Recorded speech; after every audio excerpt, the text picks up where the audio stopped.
안녕하세요. 미국 주식론 대학의 미준입니다. 6월 24일 금요일 오늘의 미국 주식 뉴스를 시작합니다. 지난 화요일 그러니까 6월 21일은요. 하지였습니다. 하지는 1년 중에 그 낮 길이가 가장 긴 날이잖아요. 그래서 그런지 최근 들어서 밤에 녹화를 진행하다 보면 아직까지도 굉장히 좀 화나구나 하는 생각을 자주 하고 있습니다. 특히 제가 지내고 있는 영국은요, 제가 예전에 한번 설명을 드린 적이 있는데 위도상으로 굉장히 높은 위치에 있습니다. 북쪽이거든요. 조금만 더 올라가면 북극이 나옵니다. 그래서 이제 여름철이 되면 굉장히 해가 길어지고 겨울이 되면 굉장히 해가 짧아지는 이런 지역이거든요. 지금 현재 제가 이 방송을 녹화하고 있는 시간이 밤 9시 35분인데요. 아직까지도 밖이 환합니다. 다 보이거든요. 그러다 보니까 최근 들어서 조금은 서글픈 생각이 듭니다. 예전에 밤에 겨울에 일할 때는 잘 몰랐거든요. 겨울에는 이제 깜깜한데 일하고 있으니까 조용하고 괜찮았는데 요즘에는 여름에 밖이 환한데 혼자 일하고 있으니까 남들은 다 노는데 혼자 일하는 거 아닌가 좀 이렇게 서글픈 생각이 들 때도 있거든요. 그리고 또 저는 굉장히 좀 맥주 마시는 걸 좋아합니다. 그래서 요즘처럼 여름 밤에 굉장히 좀 해가 길어지고 저녁 시간 되면 또 선선한 바람이 불면서 굉장히 기분이 좋아지잖아요. 시원한 맥주 한 잔 했으면 굉장히 좋겠다라는 생각이 매일 저녁 굉장히 좀 많이 들게 되는데 그래서 또 오히려 고마운 부분도 있습니다. 제가 만약에 밤에 이렇게 미준 방송을 녹화하지 않는다면 매일매일 술에 쩔어 살 것 같기도 하고요. 한 두세 달 전에 사실 방송 전에 약간 와인 한 잔을 마시고 방송을 진행한 적이 있거든요. 그런데 굉장히 힘들었습니다. 그래서 다시는 술을 마시고 음주 방송을 해서는 안 되겠다라는 다짐을 했습니다. 자, 어떻게 보면 이렇게 남들 쉬는 시간에 녹화를 진행한다는 부분이요. 조금은 서글픈 부분도 있지만 사실 미준이라는 방송 덕분에 이 금주를 실행하면서 건강을 지키고 있다는 긍정적인 마음을 한번 지켜보도록 하겠습니다. 자, 오늘도 미준의 방송은 음주 방송이 아니고요. 정신 말짱한 상태로 진행될 것 같습니다. 6월 24일 금요일에 보내드리는 오늘의 미국 주식 뉴스 바로 시작합니다. 자, 오늘도 목요일 미국 증시의 마감 시황부터 살펴보겠습니다.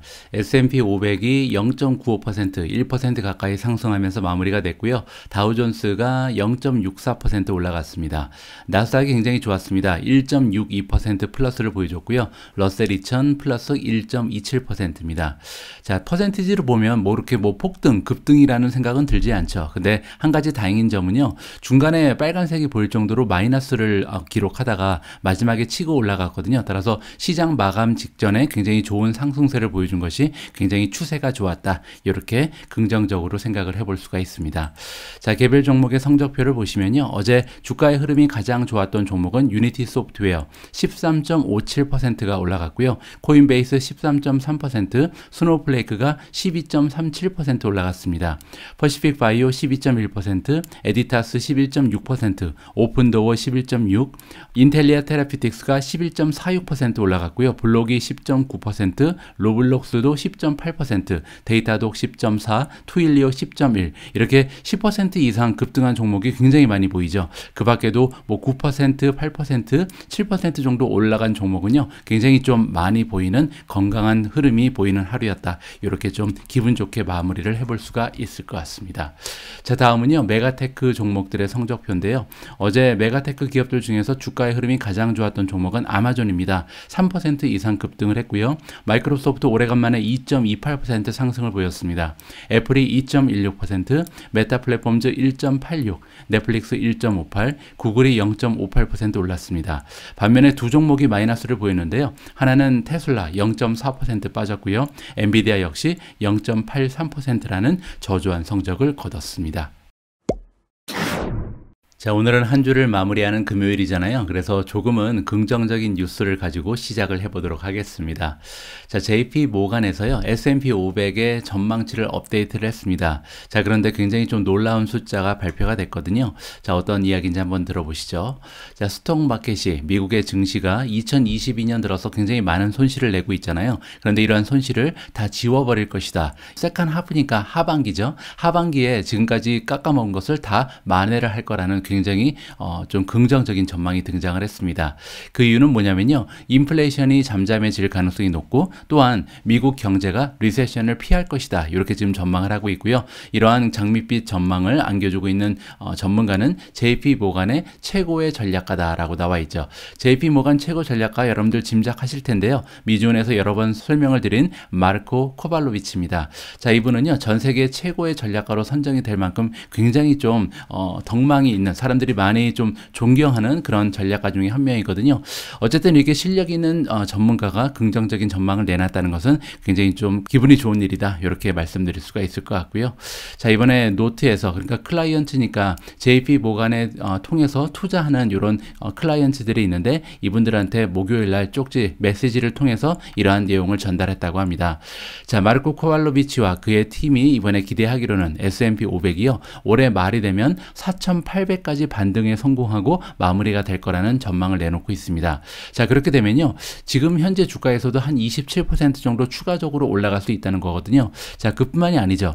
지금 현재 베어마켓이 1월 3일 날 시작을 했습니다. 2022년 들어서 바로 베어마켓이 시작했잖아요. 그때 이제 역대 최고가가 4,796이었는데 이거를 뛰어넘을 수 있다는 거잖아요. 따라서 이번에 발표된 4,800이라는 목표 주가는 사상 최고치를 갱신할 수 있다. 굉장히 좀 긍정적인 발언을 해주고 있는 거죠. 자, 아직은 지오폴리티컬 텐션, 즉 지정학적인 그 텐션이 유럽 쪽에 남아있다라고 나와 있죠. 따라서 아직까지 전쟁이 끝나지 않았잖아요. 이 부분이 가장 중요한 리스크가 될 수 있다라고 얘기합니다. 하지만 우리가 믿기로는 디플로매틱한 솔루션, 따라서 외교적인 어떠한 결론을 낼 수가 있을 것이다. 2022년 하반기에는요. 어떠한 형태로든 외교적인 협상이 가능해질 거라고 믿는 것 같습니다. 자, 이렇게 러시아의 전쟁 상황이 마무리가 된다면 그리고 이 중국에서의 코비드 문제가 없어진다면 결국은 인플레이션에 대한 어떠한 환경도 갑자기 변할 수가 있는 거죠. 그렇게 돼서 결국은 좋은 결과를 만들어낼 것이라는 것이 JP 모간 이코노미스트들의 평가다. 이렇게 보실 수가 있습니다.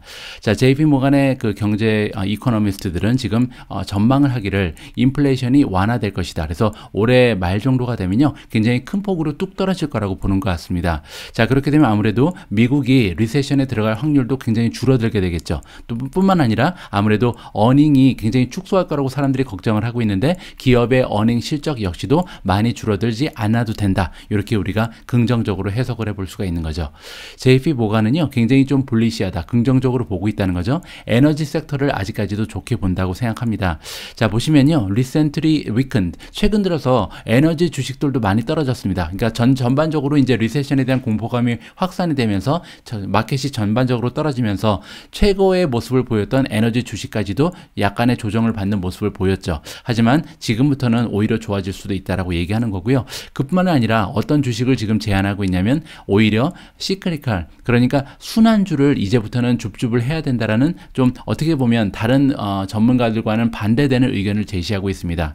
방어주를 사지 말고 오히려 경기 순환주에 투자를 해라. 이렇게 얘기하고 있는 거죠. 경기 순환주라는 것은 뭐 예를 들어서 임의 소비재라는 것은 평소 그 필수 소비재의 반대말이죠. 필수 소비재는 항상 필요한 것이 필수 소비재고요. 임의 소비재는 굳이 없어도 되지만 우리가 조금은 갖고 싶은 거라든지 아니면 삶의 질을 향상시키기 위해서 조금 뭐 질러버리는 이러한 그 소비재를 얘기합니다. 예를 들어서 테슬라가 대표적인 예죠. 이제는 이 순환주가 오히려 좋은 모습을 보일 가능성이 높다. 아니면 뭐 반도체도 마찬가지죠. 반도체도 최근 들어서 소비자들이 아무래도 가전제품이라든지 뭐 PC를 바꾼다든지 새로 TV를 산다든지 뭐 이러한 쪽에 소비 지출을 줄이면서 반도체도 좀 타격을 많이 받고 있잖아요. 따라서 반도체도 반등할 가능성이 높다. 아니면 리테일도 상당 부분 이 경기 순환에 얽혀 있죠. 그래서 경기 순환주 중에 대표적인 이커머스를 포함한 리테일도 반등할 가능성이 있다는 거죠. 아마존, 애쉬, 쇼피파이가 걸려 있는 거고요.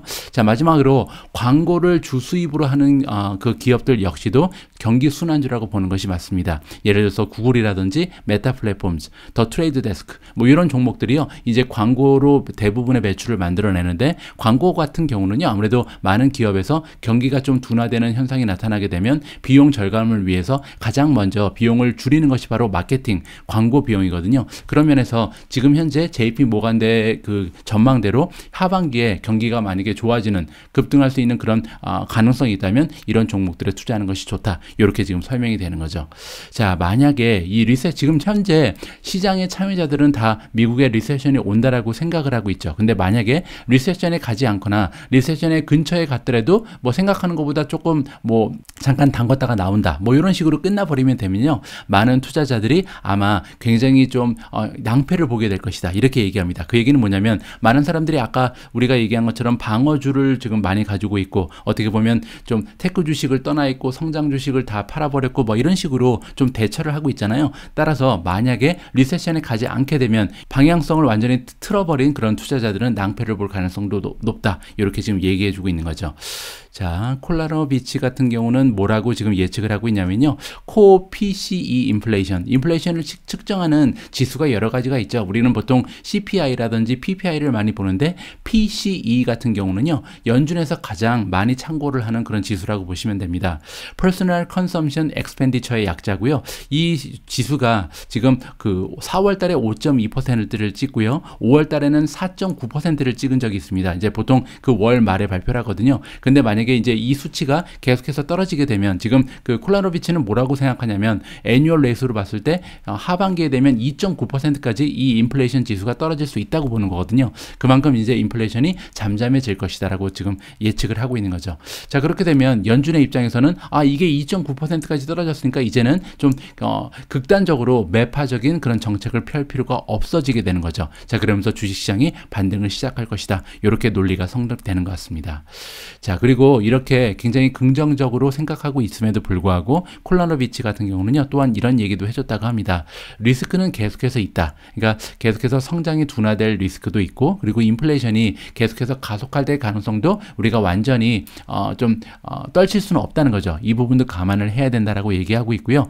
그리고 리세션 같은 경우도 올해 같은 경우는 리세션이 올 가능성이 없지만 멀리 보면 올 가능성이 높다라고 보는 것 같습니다. JP 모간의 모델에 따르면요, 앞으로 2년 내에 리세션이 올 확률은 63%나 되고요. 그리고 3년 내에 리세션이 발생할 확률은 81%라고 얘기합니다.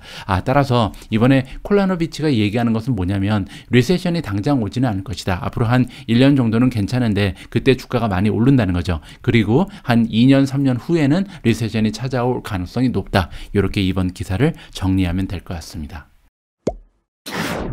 자, 두 번째로 준비된 기사 역시도 2022년 하반기에 예측에 관련된 소식을 준비해 봤는데요.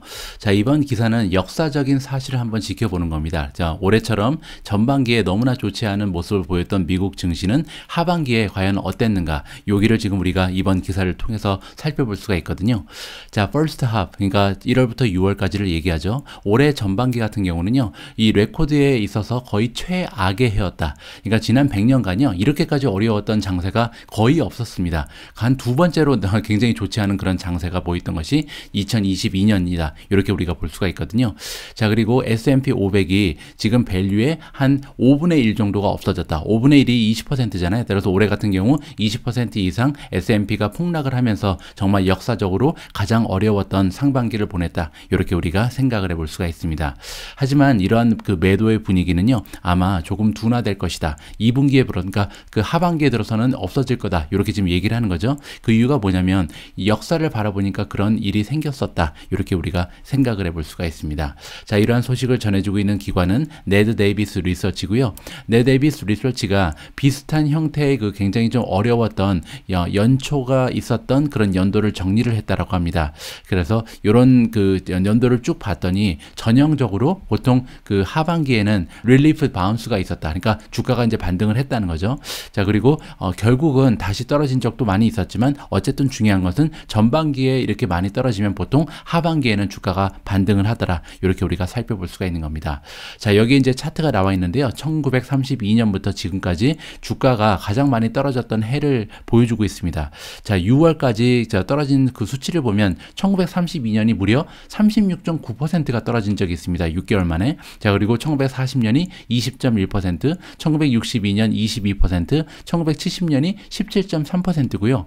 지금 현재가 23%니까 역대 두 번째로 어려운 그런 장세를 보여주고 있는 해잖아요. 자, 그런데 굿뉴스는 뭐냐면 그리고 나서 하반기를 보니까요, 다 플러스입니다. 자, 일단 보시면 1932년은 34.6%, 40년에는 6.0%, 62년도에는 13.2%, 1970년에는 21%가 올라갔거든요. 따라서 이러한 모습을 봤을 때 일단은 하반기에 조금 반등할 가능성이 높겠구나, 이렇게 우리가 기대를 해볼 수가 있다는 거죠.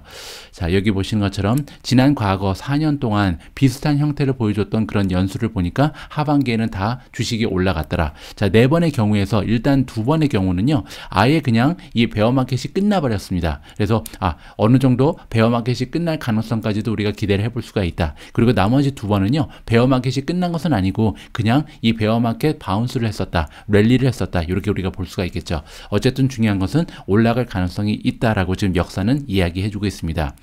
그래서 요것만 지금 보면, 요 역사적인 사실만 보면 우리가 어떻게 생각할 수 있냐면, 지금 릴리프 바운스가 나와야 되는데 주가가 일단 많이 떨어졌을 때 떨어진 것 때문에 올라가는 거를 릴리프 바운스라 그러거든요. 그게 이제 이미 그 예정된 시간이 지났다. 그래서 조만간 나타나게 될 것이다라고 우리가 기대를 해볼 수가 있다는 거죠. 자, 하지만 네드 데이비스가 믿는 바는요, 뭐라고 얘기하고 있냐면, 이렇게 주가가 반등하기 위해서는 한 가지 조건이 있다는 거죠. 그게 뭐냐면 리세션의 위험이 어느 정도 되는가가 가장 중요하다라고 얘기합니다.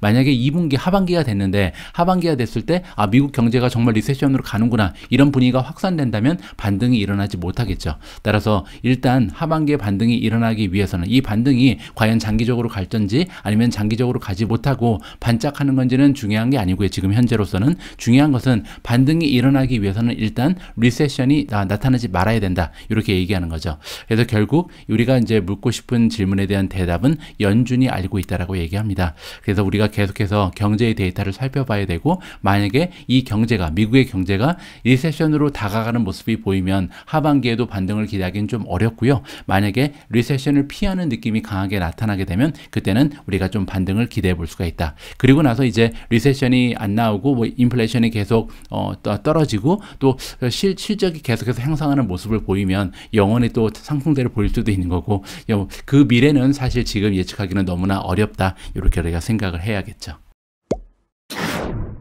자, 다음으로 준비된 기사에는 아마존이 등장을 하는데요. 이번 기사의 성격은 조금 모호합니다. 어떻게 보면 조금 두려운 그런 감정을 가지기도 하고요. 신기하기도 하고 흥미롭기도 하고 재미있기도 하고 이런 기사가 하나 발견이 됐습니다. 함께 읽어보시죠. 자, 아마존이 데몬스트레이트를 했다, 이렇게 보여줬다는 거죠. 근데 알렉사 여러분들 잘 아시죠? 인공지능이잖아요. 근데 이 알렉사가 미미킹을 한다. 미믹은 똑같이 흉내를 내는 거거든요. 근데 디시드니까 이미 사망한 사람, 그러니까 릴러티브는 친척을 얘기합니다. 따라서 우리 친척 중에 이미 죽은 사람의 목소리를 따라하게 이렇게 지금 증명을 해냈다, 이렇게 지금 나와 있거든요. 자, 무슨 얘기인지 한번 읽어보시죠. 자, 아마존의 컨퍼런스가 있습니다. 리마스라는 컨퍼런스가 있는데 라스베가스에서 수요일날 이런 컨퍼런스가 있었고요. 자, 이 컨퍼런스에서 아마존이 증명을 했다, 보여줬다는 겁니다. 뭐를 보여줬냐면 새로운 기능 하나를 보여줬는데, 이 기능은 어떤 기능이냐면 알렉사의 보이스 어시스턴트가 사람의 목소리, 어떤 목소리든 다 이 복사를 해낼 수 있다, 미믹을 할 수 있다, 이렇게 보실 수가 있습니다. 자, 이번 기능은요, 아직까지는 개발 단계에 불과합니다. 따라서 이제 완성된 제품은 아닌 거고요. 그리고 이제 이 기능이 리플리케이트를 하니까 이제 모사를 하는 거잖아요. 그래서 사람의 목소리를 모사할 수 있고, 그 중에서도 특히 이 가족들의 목소리를 그대로 따라할 수 있다, 이렇게 우리가 생각해 볼 수가 있고요. 심지어는 죽은 사람의 목소리도 복사가 가능하다, 이렇게 지금 나와 있습니다. 자, 그리고 조금 내려가 보니까요, 이제 어떤 식으로 그 데몬스트레이션을 했냐면, 아이가 이제 물어봅니다. 알렉사야, 우리 할머니가 나한테 그 오제이 마법사 읽어주는 거 계속해서 나 듣고 싶어, 이렇게 물어봤답니다. 그러니까 알렉사가 이제 대답을 하겠죠. 그래서 네, 알았습니다, 이렇게 대답을 하고, 그리고 나서 갑자기 목소리가 확 바뀐다는 거. 이게 무시무시하겠죠, 좀. 왜냐면 알렉사의 그 인공지능 목소리가 나오다가 갑자기 할머니 목소리로 딱 바뀌는 겁니다. 그래서 할머니 목소리가 등장하면서 굉장히 부드럽고 그 사람의 목소리로 바뀌면서 갑자기 이제 이 오즈의 마법사를 읽어준다는 거죠. 그래서 이게 지금 제가 이 비디오를 아직 못 봤는데 보면은 좀 무서울 것 같기도 하고요. 굉장히 신기할 것 같기도 합니다. 자, 아마존에서 이야기하지 않았다. 이 기능이 언제부터 이제 출시가 될런지, 그러니까 실제로 이제 상용화 될런지는 이번에 밝히지 않았는데요. 굉장히 어떻게 보면 섬뜩하기도 하고, 이런 기능을 가지고 나중에 결국 인공지능과 우리가 대화를 나누게 될 텐데 어떠한 쪽으로 이제 확장이 될런지는 굉장히 좀 궁금하기도 하고요. 조금은 두렵기도 하고, 이렇게 좀 감정이 교차한다, 이렇게 말씀드릴 수가 있을 것 같습니다. 자, 다음은 테슬라 관련된 뉴스를 준비했습니다. 이번 뉴스는 이제 일론 머스크가 한마디를 했는데요. 테슬라의 그 새로운 공장 두 개가 있잖아요. 그 독일의 베를린 공장, 그리고 텍사스의 오스틴 공장이 있는데 이 두 공장에서 엄청난 많은 돈을 지금 손실을 보고 있다, 이렇게 얘기를 했다고 합니다.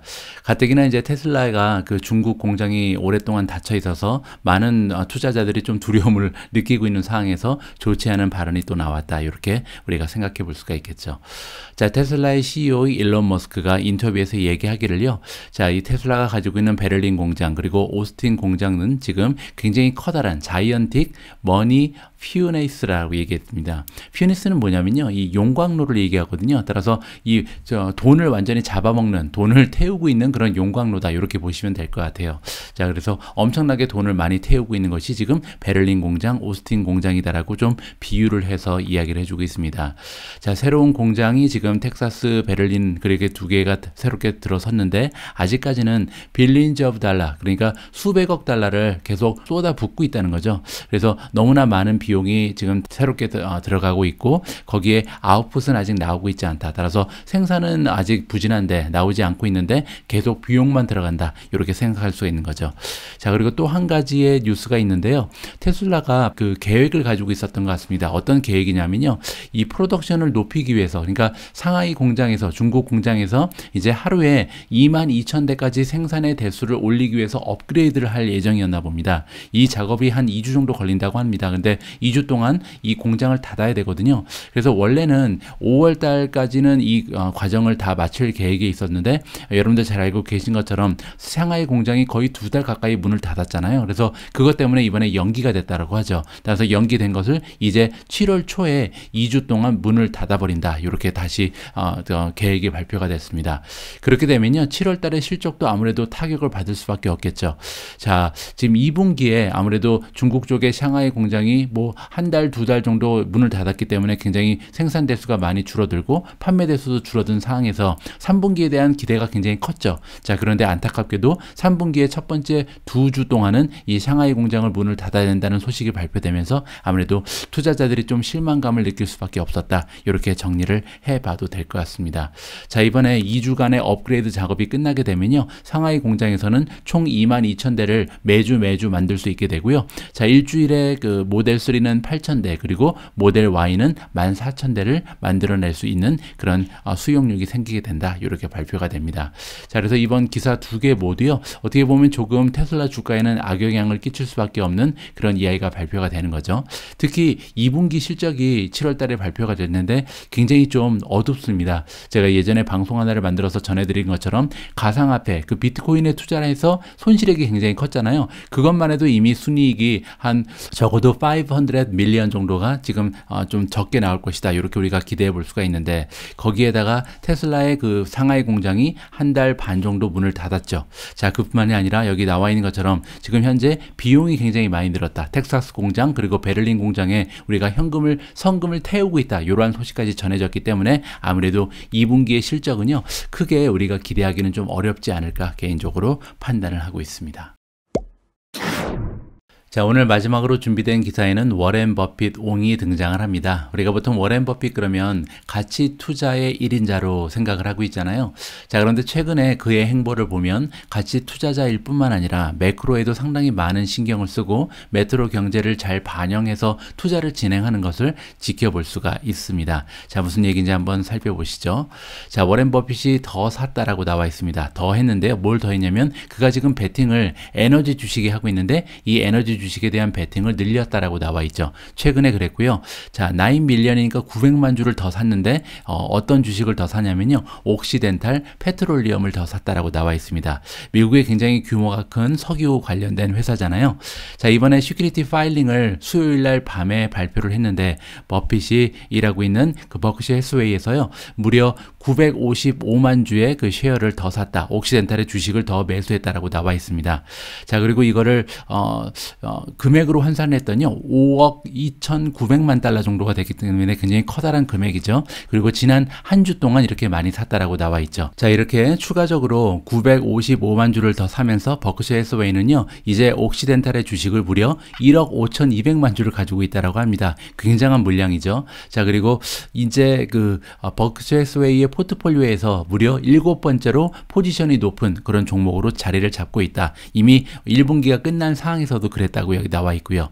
자, 옥시덴탈의 주식 주가는 이미 1월부터 지금까지 92%나 상승을 했습니다. 반면 버크셔 해스웨이의 주가는요 10%가 떨어졌거든요. 자, 여기 봤을 때 굉장히 좀 현명한 선택을 이번에도 버핏이 했구나. 그리고 굉장히 중요한 부분은 뭐냐면 이번에 옥시덴탈이라는 주식을 매수했을 때 분명히 이것은요 가치주로서 주식을 매수한 것보다는 매크로의 영향을 많이 반영을 했다는 것을 우리가 생각해 볼 수가 있고, 또한 보통 이제 워렌 버핏은 장기 투자를 주로 하잖아요. 근데 장기 투자라기보다는 제가 볼 때는 중단기적인 관점을 가지고 뭐 1년이라든지 2년, 뭐 심지어는 몇 달 안에 정리할 가능성도 있는 그런 주식이잖아요. 따라서 워렌 버핏이 그냥 가치 투자만 하고 장기 투자만 하는 그런 투자자는 아니라는 것을 이번 그 투자의 활동을 보면서 우리가 살펴볼 수가 있었습니다. 자, 그리고 마지막으로요. 그럼 버크셔 해스웨이가 1분기 마지막 끝났을 때 과연 어떤 주식에 투자를 하고 있었는지 다시 한번 정리를 해볼까 합니다. 자, 우리가 잘 알고 있는 데이터 로마에 들어가시면 살펴볼 수가 있고요. 데이터 로마에 가면 여러 가지 이제 섹터가 있는데 슈퍼 인베스터즈를 클릭을 하시면 여러분들께서 직접 다양한 슈퍼 인베스터, 즉 스마트 머니라고 부르는 그런 헤지 펀드죠. 헤지 펀드 중에서 가장 좀 운영 자산의 규모가 큰 이 인베스터들의 현황을 여러분들께서 살펴볼 수가 있습니다. 자, 오늘 우리가 살펴볼 투자자는 워렌 버핏이죠. W에 있겠죠. 자, 여기 있습니다. 워렌 버핏 클릭하시고요. 자, 그렇게 되면요. 워렌 버핏이 운영하고 있는 버크셔 해스웨이 2022년 1분기 말, 따라서 3월 31일 현재 그때 이제 보유하고 있는 종목에 쭉 현황이 나와 있습니다. 3월 31일 기준으로 했을 때 투자하고 있는 종목의 수는 49개였고요. 보시는 것처럼 애플이 단연 1위죠. 포트폴리오에서 42.79%를 차지하는 것이 애플입니다. 그리고 조금 더 샀었죠, 그때. 2위가 뱅크 오브 아메리카 11.45%, 3위가 아메리칸 익스프레스 7.8%, 쉐브론이 7.13%입니다. 따라서 옥시덴탈 말고도 에너지 주식을 굉장히 비중 있게 투자를 하고 있다는 것을 여기서 볼 수가 있고요. 더욱이 쉐브론 같은 경우는 1분기 동안 무려 316%를 더 추가를 했죠. 따라서 개수를 굉장히 늘린 것을 여기서 확인을 해볼 수가 있습니다. 코카콜라가 6.8, 크라프트 하인즈가 3.53, 무디즈가 2.29, 옥시덴탈 페트롤리엄이 2.13 새롭게 매수했다는 것이 여기 나와 있고요. 자, 그리고 US 반콥 1.85, 액티비전 블리자드가 1.42%였는데 이것도 굉장히 좀 많이 물량을 한꺼번에 늘려버렸다는 것을 여기서 확인할 수가 있습니다. 자, 보시는 것처럼요. 굉장히 좀 워렌 버핏이 이번에도 그의 좀 뛰어난 인사이트를 활용해서 적절한 투자를 한 것으로 우리가 확인을 해 볼 수가 있었습니다. 자, 6월 24일 금요일 날 보내드린 오늘의 미국 주식 뉴스를 마감할 시간입니다. 자, 오늘도 오미진님과 함께 준비한 자막 영상을 소개해 드릴 텐데요. 오늘 자막 영상에는 메타 플랫폼즈의 CEO 마크 저커버그가 등장을 합니다. 자, 오늘 영상을 시청하시기 전에 한 가지 보여드릴 부분이 있는데요. 자, 메타 플랫폼즈의 시킹알파 페이지에 들어와서 밸류에이션에 좀 가보도록 하겠습니다. 자, 메타버스의 그 주가가 지금 158까지 떨어져 있는 상황이잖아요. 자, 밸류에이션을 보시면 자, 메타버스 PE 레이쇼를 보겠습니다. 자, 메타버스의 PE 레이쇼가 지난 5년 평균은 28배였거든요. 자, 그러던 PE 레이쇼가 지금 11.79배까지 떨어져 있습니다. 자, 따라서 어떻게 보면 대부분의 가치주보다도 오히려 PE 레이쇼가 떨어져 있는 주식이 메타 플랫폼즈잖아요. 자, 그럼에도 불구하고 대량으로 매수하는 모습이 보이지 않고 주가가 회복이 되지 않고 있죠. 자, 그 얘기는 뭐냐면 많은 투자자들이 지금 이 12배까지 PER이 떨어졌음에도 불구하고 메타 플랫폼즈에 대한 투자 가치에 대해서 약간의 의심이 있다. 확신이 가지 않는다. 이렇게 우리가 생각을 해볼 수가 있겠죠. 자, 그 이유가 뭐냐면요. 이미 메타 플랫폼즈가 가지고 있는 여러 가지 플랫폼, 뭐 인스타그램이라든지 페이스북이라든지 이미 전 세계 30% 가까운 사람이 사용하고 있는 플랫폼이기 때문에 과연 여기서 더 성장이 가능할 것인가? 이러한 의문이 들게 되죠. 더욱이 최근 들어서는 이제 새롭게 등장하는 플랫폼들이 많이 생기잖아요. 틱톡이라든지 유튜브라든지 강력한 그런 그 경쟁 기업들이 생기니까 오히려 하향 추세를 보일 가능성이 있지 않을까 이렇게 의심이 드는 거죠. 따라서 성장할 수 없다면 아무리 밸류에이션이 낮아도 투자의 가치는 없다라고 보는 게 맞습니다.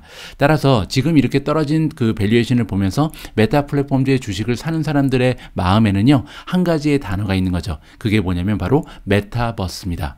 따라서 앞으로 이 메타 플랫폼즈가 메타버스를 어느 정도 성공시킬 확률이 있느냐, 거기에 따라서 투자의 가치는 정말 천차만별로 달라질 수 있다는 거죠. 만약에 메타 플랫폼즈가 앞으로 메타버스의 선두주자로서 다시 한번 성장의 그런 동력을 찾게 된다면 지금 현재는 정말 하늘이 주신 그런 줍줍의 기회가 되는 거고요. 그렇지 않고 만약에 메타버스가 실패하게 되면 아무리 밸류에이션이 떨어졌다고 해도 투자의 가치는 없다. 이렇게 우리가 상반된 견해를 가질 수가 있는 겁니다. 자, 그런 의미에서요. 오늘 영상은 굉장히 중요하다고 생각을 합니다. 이 매드머니의 이번에 그 CNBC 프로그램이거든요. 여기에 메타버스의 CEO 마크 저프가 등장을 했고요. 굉장히 짧은 영상이긴 하지만 이 CEO가 가지고 있는 메타버스에 대한 비전을 우리가 좀 짧게나마 확실히 들어볼 수 있는 소중한 기회를 마련해 봤습니다. 자, 마크 저커버그의 그 인사이트를 들어보시고 과연 이 메타 플랫폼즈라는 기업은 이 떨어진 그 주가를 활용을 해서 투자할 가치가 높아진 기업인가, 아니면 이제 영원히 나락으로 떨어질 그런 기업인지를 여러분들께서 직접 한번 판단을 해 보시면 좋을 것 같습니다. 제가 준비한 내용은 여기까지입니다. 남아있는 금요일 불금하시고요. 주말에도 행복하고 즐거운 기억들 많이 만들어 가시기 바랍니다. 우리 모두가 미국 주식 투자로 은퇴하는 그날까지 다 함께 화이팅입니다. 행복한 하루 되세요. 감사합니다. I think that this is where we're going. Our North Star is that, by the end of the decade, we hope to basically get to around 1 billion people in the metaverse doing hundreds of dollars of commerce each, buying digital goods, digital content, different things to express themselves. So whether that's clothing for their avatar or different digital goods for their virtual home or things to decorate their virtual conference room, utilities to be able to be more productive in virtual and augmented reality and across the metaverse overall. So I think that there's going to be a massive economy around this. It's going to create a lot of opportunity for creators. That's why you hear me talking about the creator economy so much. I'm just really excited about a world where you're going to have millions of more people who can do creative work that just makes them happy as their job, instead of some of the things that they might be doing today because they feel like they need to in order to make money. I think that's going to be a massive opportunity, but certainly I think it's a huge business opportunity for us too, for the reasons that you say. Our playbook over time has been build services, try to serve as many people as possible, get our services to 1 billion, 2 billion, 3 billion people, and then we basically scale the monetization after that. And we've done that with Facebook and Instagram. WhatsApp is really going to be the next chapter, with business messaging and commerce being a big thing there. But then, around the metaverse and all the commerce and digital goods around that, I think that's going to be a really big leg of our business, especially over the next several years as we get into the second half of this decade too.